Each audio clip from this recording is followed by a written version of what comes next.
All right, all right. What's going on, everybody? Hopefully you can hear me. Let's make sure we got this working. Make sure we got this set up. Hopefully the sound is working.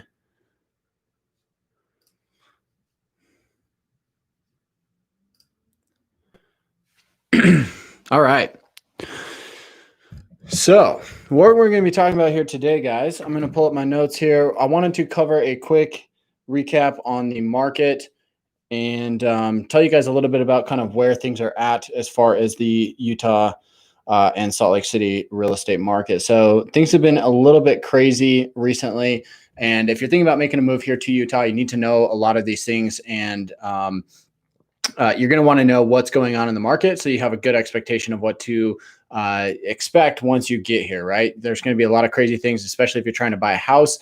You want to know that the market is very competitive right now, and there's a lot of people looking for houses, and we're running into multiple offers on just about every single house out there. So I've got the notes here on my phone.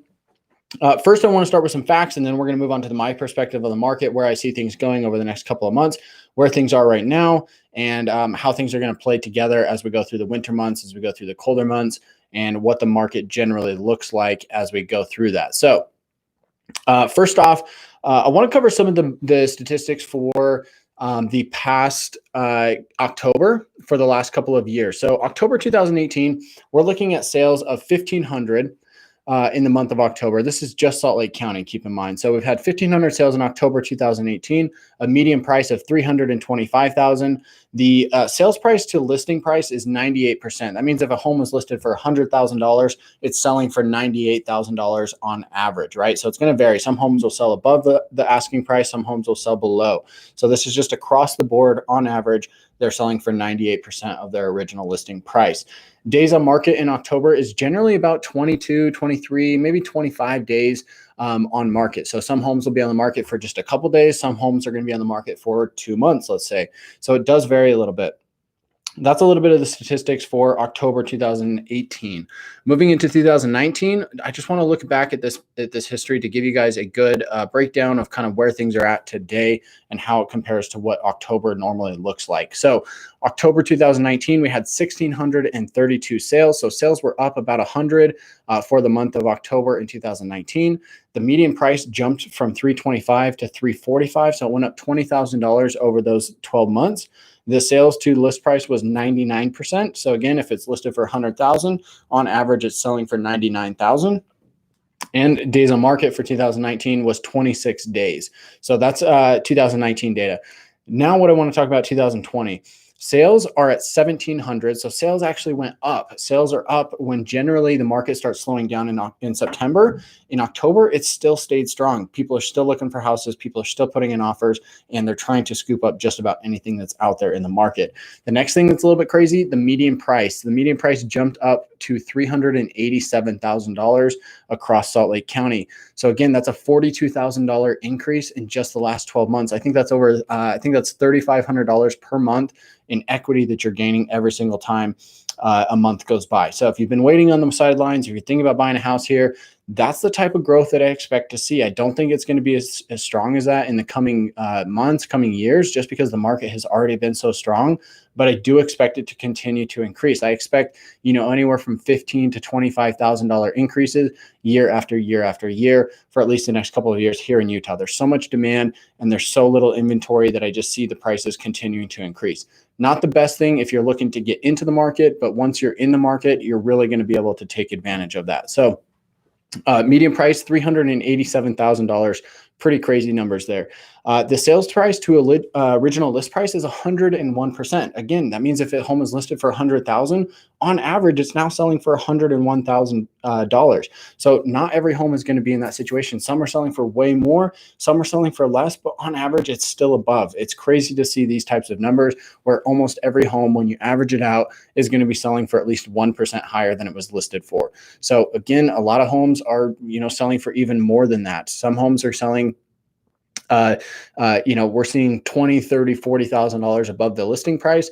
Other homes, you might get $5,000 off. It just depends on the price range. It depends on the home, depends where it was originally listed. If it was the actual market value for that home, there's a lot of variables there, but pretty crazy to see that it's selling on average for above the list price.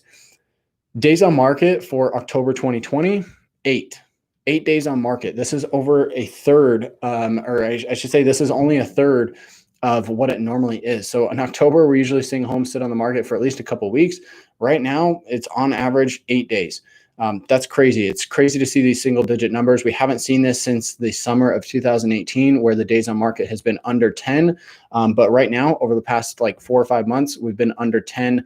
I think June and July and August we're 8 or 9 as well. In the summer, it's busier, so that's kind of expected to see the market moving so quickly. But for the month of October, that's definitely a rare occurrence to see so much activity going with, basically this time of year. So, wow, it's just crazy. The market's on fire, guys. I want to talk a little bit about my perspective and just kind of some of the things that I've been seeing as well.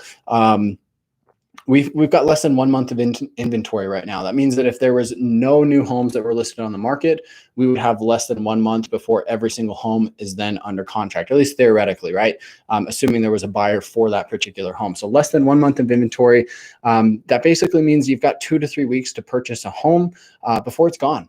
So if there's no new listings, there's not going to be anything out there.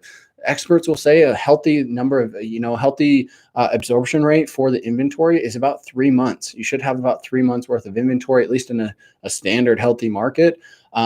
Right now, we don't even have a month. So the market is moving like crazy. And if you're looking at jumping into the market, you definitely need an expert on your side who can help you kind of navigate through this crazy market that we're in.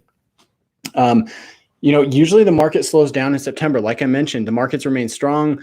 I think the market's going to continue to be strong up until we get into, at least Thanksgiving, probably into December and Christmas. I think that the market is there's so much demand and so little inventory and so many people looking to move, especially with the pandemic. A lot of people are coming into Utah. They're getting out of California. They're getting out of New York or these other crazy expensive areas and moving to cities like Salt Lake City. They're moving to Boise. They're moving to Texas, Phoenix, Las Vegas.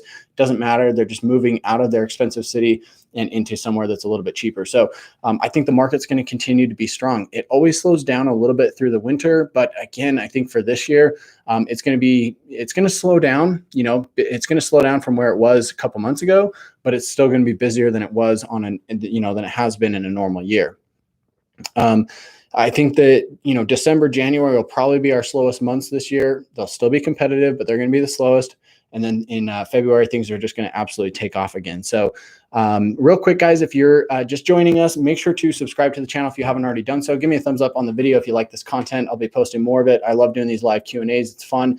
And drop a comment if you've got any questions about living here in Salt Lake, about the weather, about the politics, religion, maybe not that stuff. I don't want to talk about that, but just anything, right? I want to share with you guys what I know about Salt Lake and, give you my perspective on what it's like to actually live here. So if you're thinking about making a move here, make sure to drop a comment and I'll answer it here for you in just a minute. Just to give you guys a little bit more perspective as well on, kind of where offers are at in the market and stuff like that. I've been representing clients who are moving into the state and we're putting offers on homes. And it seems like almost every single house has multiple offers. It doesn't matter if it's overpriced, doesn't matter if it's underpriced, good neighborhood, bad neighborhood, doesn't matter. We're running into multiple offers on almost every single home. So that's something that you should kind of expect there. I mean, on one home, they had 24 offers. We offered $60,000 over the asking price, and we didn't even make it into the top 5 best offers. Super competitive neighborhood, a very desirable neighborhood, but we offered 60,000 over. I think the home was priced, in a normal market, it was priced pretty much where it should be, for the condition of the home and the features. But still 60,000 over, and we're not even in the top 5. Another home I offered in helping a client in South Jordan, right? We offered $20,000 over. They ended up with 17 offers. We waived our contingencies and still was not able to get the offer accepted. So we're seeing more cash offers, crazy, I guess people with money coming from California. or these other expensive states, or they've saved up, or they sold a house, or whatever the case may be. But people with cash, we're seeing cash as a more common purchase option now. Even though mortgage rates are extremely low, we're still seeing a lot of cash purchases. And so that's kind of the reality of the market. If you're coming into this market and making offers, you really need to be prepared to put down big deposits, offer over the asking price, potentially waive your inspection contingency, depending on how comfortable you are with the house, waiving financing or appraisal, potentially doing non-refundable earnest money. Some of these things can be a little bit scary, and they're not generally the things I recommend. But to be honest, it's what is required right now to be able to get offers accepted. It's frustrating. It sucks when you have a house and you have 17 offers. Because only one person gets the house and 16 people lose out. So you've got 16 people who are upset about it, and only one happy person. Well, maybe two happy people, the buyer and the seller, right? So the market's just crazy. Up to the $500,000 price range, the market is ultra competitive. Doesn't matter, like I said, good neighborhood, bad neighborhood, north, south, east, west, doesn't matter where it's at. The market is ultra competitive, and that's what you're going to run into. In the $500,000 to $800,000 mark, it's less so. It's not quite as competitive, but it still is a common occurrence to run into multiple offers, especially if it's in a desirable neighborhood or it's a unique home. It's not uncommon to see multiple offers still in that price range. There's a lot of people who are moving up. If, let's say they bought a house a couple of years ago for $300,000, it's now worth $450,000, and now they're trying to move up to something that's $650,000, right? So there's still a lot of people in what we call the second home buyer market that are trying to move up. And so it's creating, competition there. Johnny, I'll get to your question here in just a second. Good to see you, man. I hope you're loving your new house. I hope it's treating you guys well. Moving on, just kind of sticking with my train of thought here. However, the home is, 800,000, 900,000, $1 million plus. It is getting less competitive in those price ranges, just because there's a smaller demographic looking in those price ranges, right?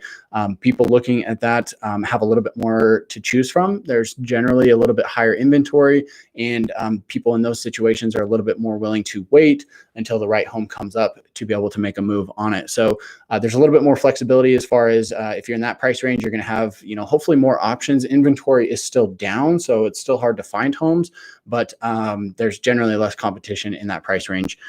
So just something you can kind of expect there. So that kind of wraps up my my thoughts for the live Q&A market update. We're going to jump into some of your questions. So I had some questions from people over the past couple of weeks that I just wanted to answer real quick here. One of the questions I got was about grocery stores, right? What are the best grocery stores to shop at? And this is something I hadn't thought of. Just not something you generally think of, but it's a great question because some are better than others. So of course we've got all our big ones. You've got Costco, Sam's Club, Trader Joe's, stuff like that. Those are going to be popular stores that generally have a pretty good name. That's why they're so big in the first place. But some of the other ones I wrote down here are Harmon's and Macy's. Macy's is actually one of my favorites. That's where my wife and I shop. Some Macy's stores are good, some are questionable, but generally we actually like them. They're affordable. It's a good grocery store. We like shopping there. We'll go to Harmon's every once in a while. They've got some great dinner options and stuff like that. So it's just clean. It's a nice experience when you're there. Those are generally the areas that we like shopping at. But of course, other options are going to be like Smith's, Dan's, Sprouts, some of these other smaller stores that are less well known, or just different, kind of local regional chains that are good as well. So my top options are Macy's and Harmon's. My wife does the shopping, so that's probably what she'd say. But Costco, Trader Joe's, Sam's Club, you can't go wrong with those ones either. Johnny, to answer your question, will that reflect later on in future comps, bring up the value of the market in the future? Just to understand, make sure I understand your question. Yeah, when it comes to comps and looking at the value of how the market is changing, the appraisers are always looking at information that's from a couple months ago. So a home that's selling today is, when they go in and appraise that home, they're looking at data from 2, 3, 4 months ago, possibly even 6 to 8 months ago. So the data that they're looking at is a little bit old. And so sometimes the appraisers can't keep up with the market changing and how quickly it's going up, but it will be reflected once you get further on, right? The homes that are selling today are going to be reflected in appraisals, in the month of January, February, March type thing. So I hope that answers your question, Johnny. Let me know if it does or doesn't. Maybe you can expand on that a little bit further if I didn't answer it all the way. So guys, if you have questions, thanks so much for joining me. Drop a comment down in the comment section so I can answer them. Let's talk about some other stuff just while I'm waiting for questions. I'm just kind of going off the top of my head here. Obviously, it's election night. We're not going to talk politics, but it'll be interesting to see kind of how things change over the next couple of months with all of that. We're moving into winter. Winter is a great time here in Salt Lake. You know, we've got temperatures dropping this week in Salt Lake. It's actually been really nice. It's like 72 degrees outside, which is very abnormal for the beginning of November. Typically, we're like in the 40s or the 50s at this time of year. So weather's been really nice. It's supposed to get cold this coming weekend. So unfortunately, it won't last long, but at least we get a couple more days of nice weather. But yeah, I'm excited for some snow, excited for some colder weather, just kind of break up the heat that we had over the summer. But weather's been good. Yeah, we're expecting it to kind of drop. You know, first real snowstorm. We obviously had our first snow about a week ago. I made a video on that, but we're going to expect to see, you know, kind of regular snow and the snow sticking around probably here at the end of November, closer to Thanksgiving. So it'll be interesting to see how that comes.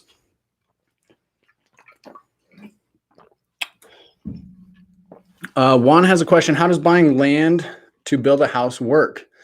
Is it a good idea, or is it better to buy a good old used home? Yeah, that's a great question, Juan. It's one of those things where, you know, right now finding land can be a little bit difficult. You know, you can find land depending, if you're looking in the city, you can find lots out there that are for sale. Depending on the price range as well, you know, if you're looking like, you know, if you're looking at more of the luxury market, you're probably going to be buying a lot and then going to find your own builder to actually build you a home on that lot. If you're looking for something like, you know, kind of in the mid range, that's going to be like 500 to 800. There's a good chance that whoever's selling that lot is also a builder. And so they'd be willing to build something for you as well. Or if you're looking for something outside of the city, let's say you were like looking at a cabin lot or something, or you want, you know, some land or whatever, you're also going to be buying that land.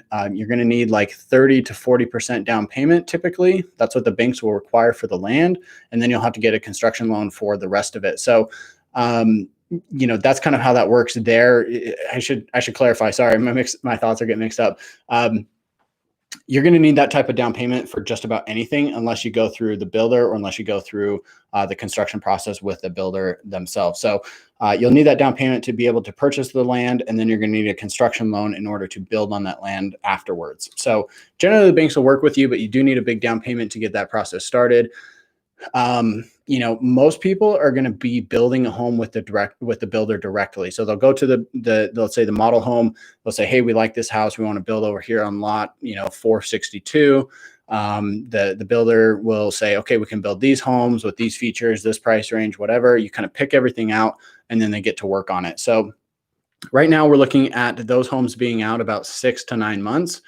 Just because the builders are backed up too. They don't have any inventory. There's so many people building with these guys that they're going to be backed up as well. So that's kind of the process you can expect there. You know, building a house is one of those things where there's always pros and cons. Your pro is that you get to pick everything out. You get to choose what you want. You get to choose the lot, choose the builder, choose the location. You know, there's so many good things like that, but you are paying a premium. And that's kind of the downside, is that you do end up paying a little bit more. You pay the value of the, you know, you pay the premium above what the market value is, you know, compared to buying a home that's already on the market. So it just depends, man. You know, it depends on your preference. If you're okay paying a little bit more, then I'd say go for it. If it's, you know, if you're trying to buy a house and then build something on it, just know it's going to be a little bit hard to find a contractor for that, but it can be done. Victor, we're moving this Saturday from California and planning to buy next year. What can I tell you about Grantsville and the surrounding area? I assume that's what you mean. There's Grantsville. So Grantsville is in Tooele County. That's out west. Grantsville is kind of a small town. In Tooele County, you've really got like 4 towns or cities. You've got Grantsville. You've got Stansbury Park. You've got Tooele. And then, of course, what's the fourth one? I'm trying to remember the name of the fourth one off the top of my head. I can't remember. It's a small place in between Stansbury Park and Tooele. But I mean, there's got to be, I don't know, only a couple hundred homes there. So those are kind of your four main cities or towns there in Tooele County. It's definitely a small town feel. It's definitely, I guess I'd say a little bit more rural kind of country feel, but it is growing like crazy. There's a lot of new houses out there. There's a lot of people moving out there. If you don't mind a commute, if you're working in Salt Lake County or Davis County, Utah County, whatever, and you don't mind the commute, it can be a great option because you can get a lot more bang for your buck out there. But it is going to be like a little bit more of a small town feel. So it's not quite suburban living, but it's, a little bit quieter. Generally, you get a little bit more land. A lot of the new homes out there are being built on a third acre, maybe a half acre, even a full acre out there as well. So you can buy like a brand new house on a half acre, like 4,000 square feet, and it's going to cost you like $500,000 with you can get a 3-car garage too. So that's pretty crazy to find those types of prices on that big of a lot. But it does come at the trade-off that you have to live a little bit further out of town. It's a little bit further of a drive. And it's going to, it's just not as big. So if you like the quieter lifestyle, then definitely something you should consider. But if you want to live in the city, probably not the best fit for you. What other questions do you guys have?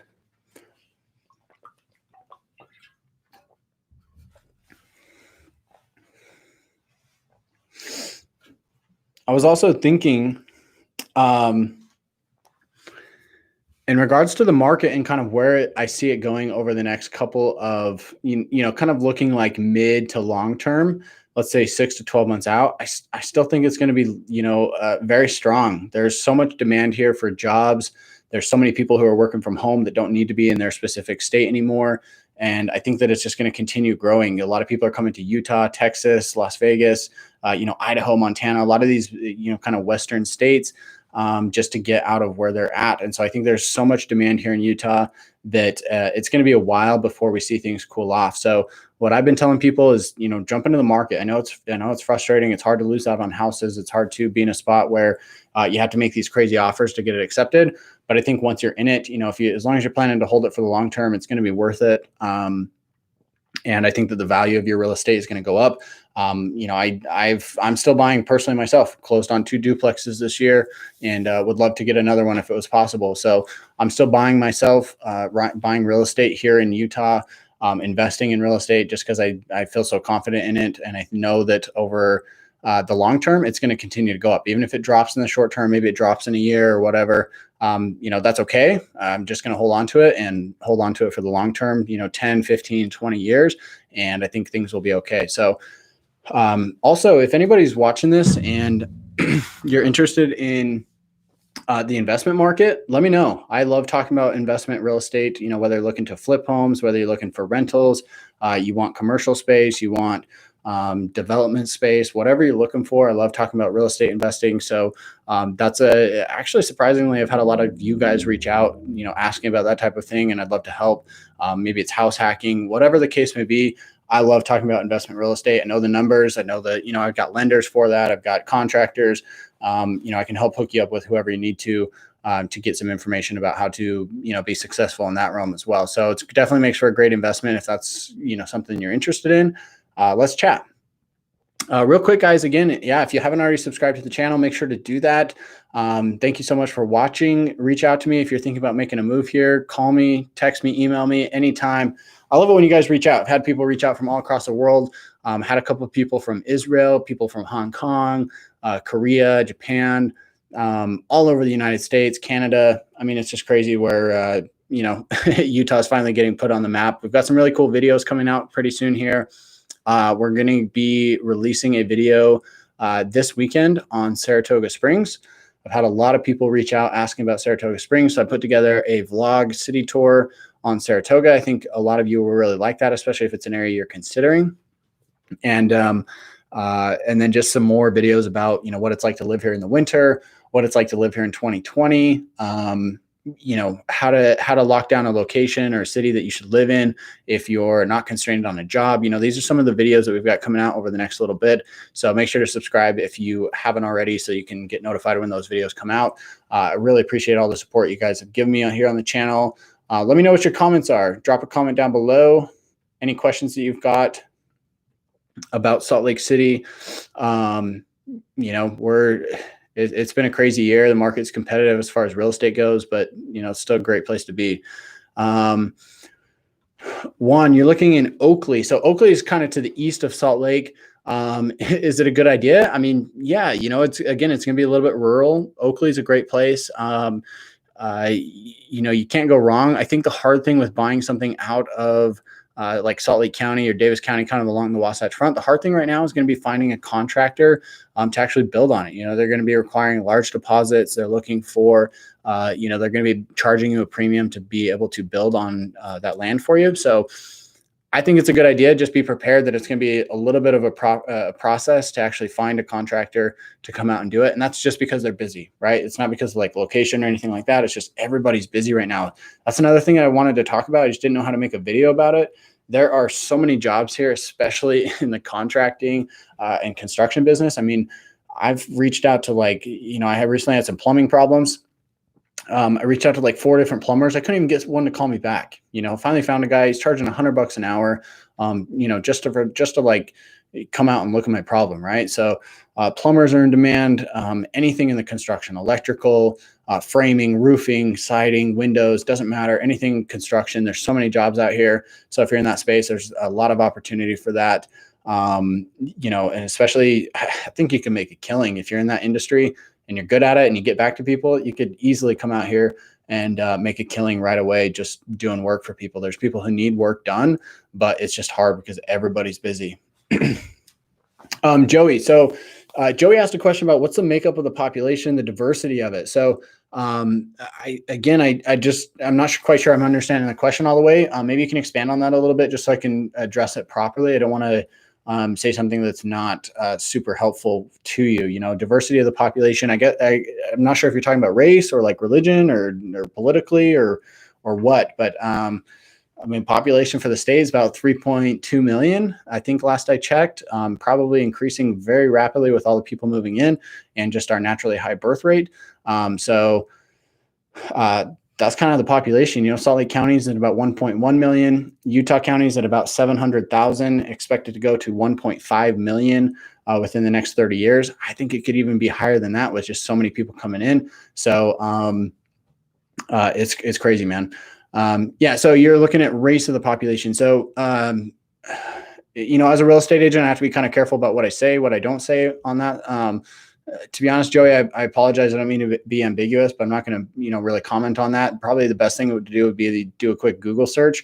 Look at the demographics there. We're not as diverse as a lot of other states. So it is predominantly white. But as far as like commenting on other numbers or whatever, honestly, I think Google, I'm going to defer to Google on that one. So just a quick search there. Hopefully the new census data will come out soon, and that'll give you an updated kind of picture about what that looks like. Joel, what can you tell us about North Salt Lake? So North Salt Lake's awesome. North Salt Lake is just north of downtown. I think it's an area that's actually going to explode over the next little bit here. A lot of people didn't want to live in North Salt Lake because there was, I don't know the full story, so you guys will kind of have to forgive me for not knowing everything, but there's sulfur in the ground, kind of in the North Salt Lake area, kind of north of the airport. So in that northwest part of downtown Salt Lake, there's sulfur in the ground that is, if you know anything about sulfur, it kind of smells like rotten eggs. So this is something that's been an issue for a lot of times. As you drive through that area, you'll smell rotten eggs. It seems to have gotten better over the last couple of years. So I don't know if they're like mining it out or taking it or what, but that's been an issue that was kind of never really developed in that area, is just because there's so much of it. It just stunk there.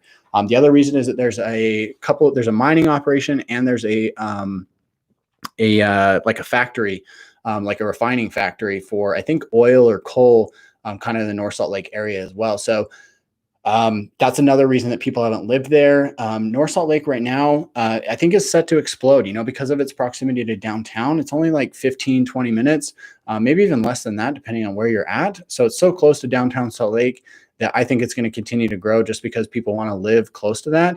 I think that there's a big mix. There's a lot of industrial, there's a lot of manufacturing and warehouses in North Salt Lake as well, just because it's kind of a central hub between I-80 and I-15. So right here in Salt Lake, we're kind of right in the middle. So as you get like trucks or, merchandise or supplies or whatever that's coming across from California, they can stop in Salt Lake City, and then from there they'll change trucks and do all that stuff. So some will head north, some will head south, some will continue heading east, some will continue, go back west, whatever. So there's a lot of like manufacturing and shipping in that area, a lot of kind of industrial type stuff. So it's not uncommon to see like a neighborhood, and then you like drive out of the neighborhood, and all of a sudden there's like just a bunch of warehouses for shipping and industrial type stuff. So not the most aesthetically pleasing thing, to be honest with you, but I think for like location and proximity to downtown, I think it's got a lot to offer.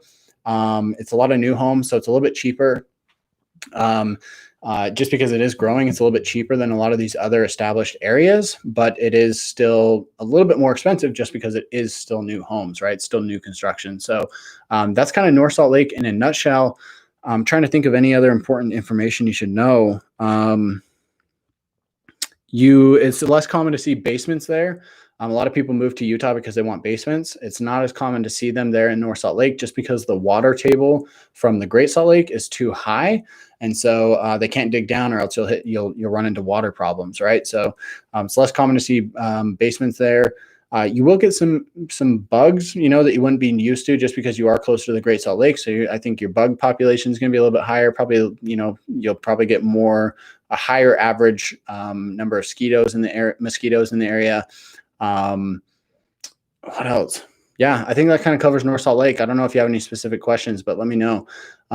Yeah, Joey, there's a lot of people moving out here. So diversity as far as the population goes, I mean, it's becoming incredibly diverse, especially when it comes to like race, or even just kind of like ethnic background, or even just, everything, religion, politics, whatever. It's just becoming so diverse because there's so many people moving in from all over the place. So, previously it was like we were kind of in our own little bubble out here for so long.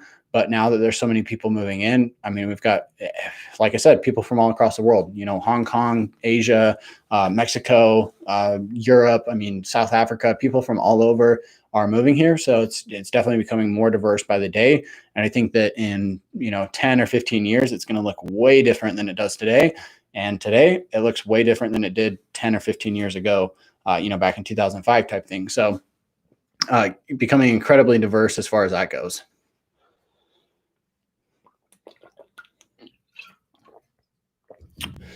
Take a little drink there. So yeah, guys, let me know what questions you have. I'll stick around for another couple minutes. If you guys have questions about cities, if you have questions about outdoor activities, we've got another video coming out on outdoor activities, where to live based on what type of activity you want to do. And again, reach out to me if you're thinking about making a move here. Call me, text me, email me. I love it when you guys reach out. I'm so happy to chat with you personally, individually, about your move here to Utah, to find out what type of home and lifestyle you're looking for when you do make that move. So I'd love to hear from you guys. Don't forget to subscribe to the channel. Give me a thumbs up on the video. I really appreciate it. Helps me out to reach more people like yourself who are interested in living here. Yeah, guys, if you want to know, things are changing rapidly. Salt Lake has been one of the it's been pretty quiet. I know there's a lot of like unrest in a lot of these other cities, a lot of like protests and political stuff going on. Salt Lake's been pretty calm compared to a lot of these other cities. So a lot of people like that. I think kind of just the general consensus, once you get outside of, once you get into the suburbs here in Salt Lake, we just want to like live life and have fun and like, kind of stay in our own lane. I don't know, at least that's the way I look at it. Right. It's like, I don't have time to worry about that other stuff. So I just kind of stay in my own lane, worry about the stuff that's on my mind, and, kind of live life that way. So I don't get involved with a lot of that other stuff, but it's been pretty quiet overall here.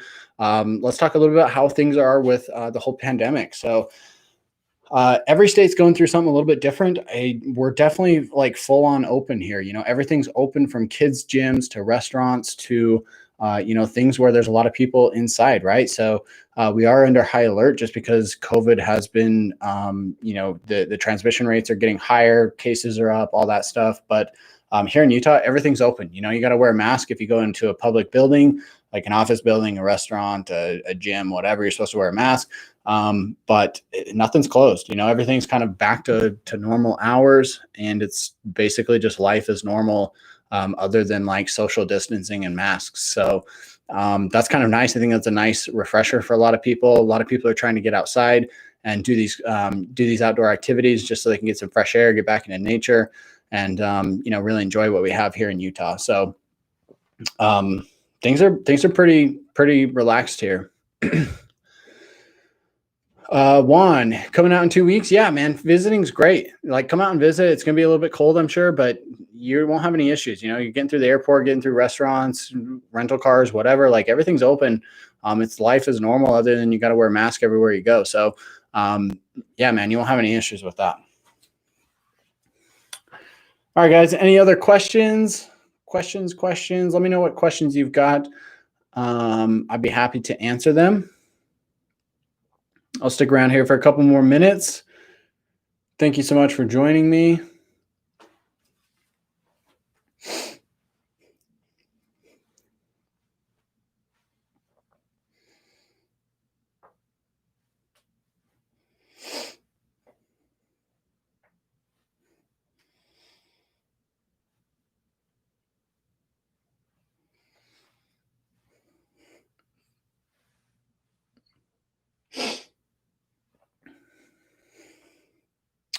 I want to talk a little bit about skiing and snowboarding. So this will be something that's kind of interesting, just with how obviously travel is down, and there's a lot of concerns with kind of how that's going to be over the next couple of months, as far as like winter sports. So I think that skiing and snowboarding is such a big tourist attraction here along the Wasatch Front. I mean, we've got Park City, we've got Snowbird, Alta, Brighton, Solitude, Bryan Head. I mean, a lot of these places, Bryan are like right here within an hour's drive of Salt Lake City. So you've got access to all of these amazing ski resorts. I think that for this year, I think that it's going to be easier to get into the mountains just because we don't have as many tourists coming into town who are wanting to get to these ski resorts. So I think it's going to be easier to get up into the mountains.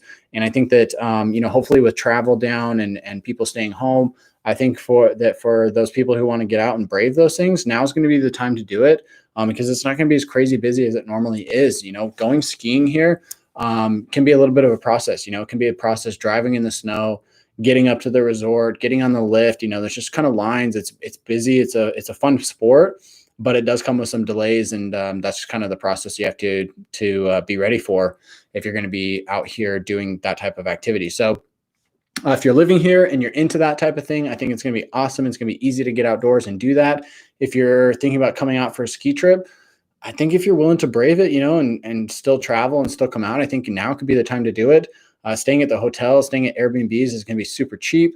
I don't think the tickets will go down in price at all, but I think that getting onto the mountain and getting as many runs in as possible will definitely go in your favor if you're coming out here to Utah to do something like that this year. So anyway, guys, that kind of wraps up the video. I'm going to end it there just because I don't have any more questions. I'm not seeing any questions in the comment box or in the live chat. So thank you guys so much for watching. I really appreciate all of the support here on the channel. If you're moving here, make sure to reach out to me, call me, text me, or email me. My information is always on the screen on my other videos, so you know where to reach me. Give me a thumbs up on the video. Make sure to subscribe to the channel so you don't miss a thing about what it's like to work, eat, sleep, live, and play here along the Wasatch Front. And with that being said, guys, I'll catch you in the next one.